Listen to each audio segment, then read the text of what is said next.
Thanks for joining us. And in the second part of the retirement planning demonstration, really the purpose of these two exercises is just to put you in the picture as to the kind of exercises that need to be indulged in to get some kind of credible outcome in terms of your financial planning for retirement.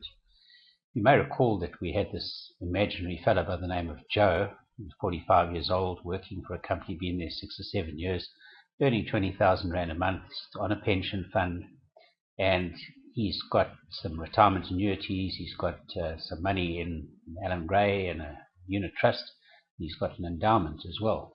He's looking to retire at the age of 65. And the kind of income that he is looking for is 15,000 Rand a month, plus 2,500 Rand a month for his medical aid. It's one or two small bits of sundry income that he also is fortunate enough to be able to enjoy. He owns a property and he gets some rent, and we decided we'll sell that property in year 9 of his retirement. And then there's also income that he anticipates earning from part-time employment. Now, having just covered the basics of the data capture, that's all pre-retirement capital build-up. The screen that you're seeing in front of you now is the position that he could find himself in at retirement, and we call it the capital allocation page.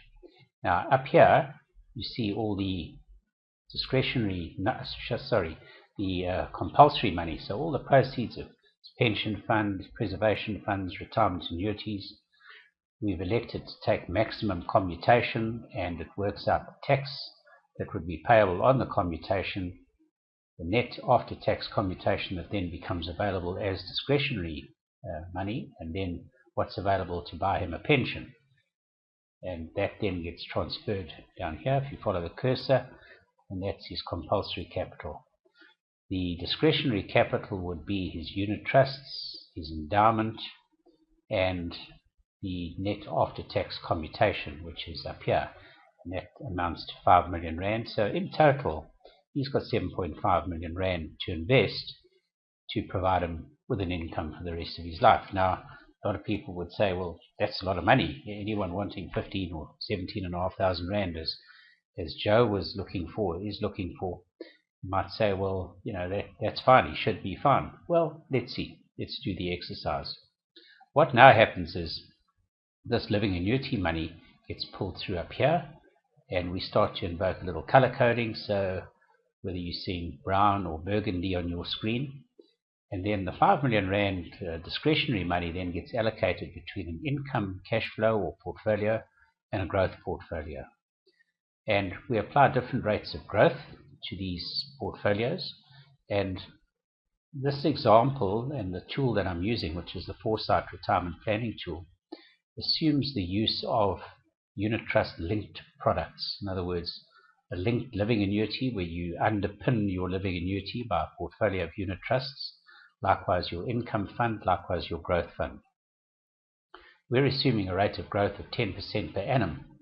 On the living annuity, we're assuming a growth of 5% per annum on an income portfolio, and 12% per annum as a rate of growth on the growth fund.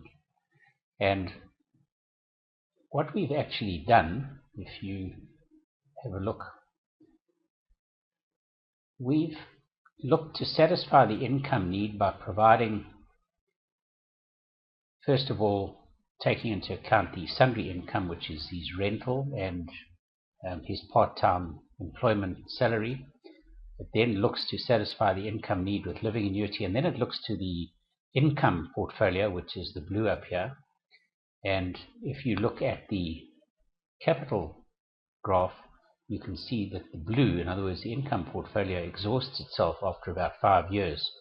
And then after 5 years, the growth portfolio kicks in and starts to provide income together with the living annuity.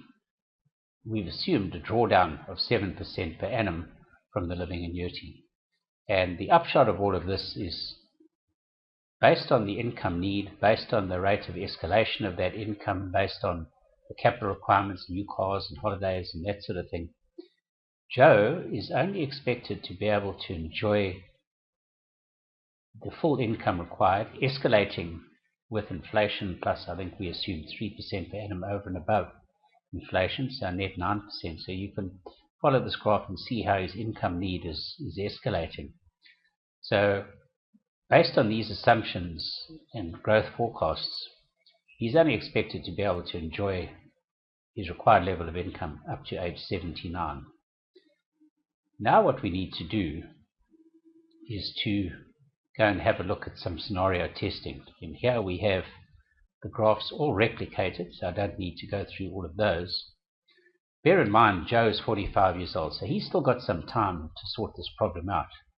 And notwithstanding that the life expectancy of a person of 65 is around 77, 78, Joe might say, well, my parents are still around, they're in their 80s, and I would like to plan for my money to last me till at least 90. So here I'm setting it to 90.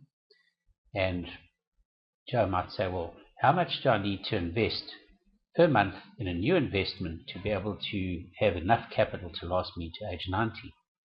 And what we do here is we assume a rate of growth on the new investment, and I've assumed 12%. And I've also assumed that whatever monthly investment we implement would escalate every year at the rate of 10% per annum. So let's see how much Joe would need to invest every month. We're looking at 3,600 Rand a month. And if you look over here, you can see this red is the additional capital. You can see that the graph has changed.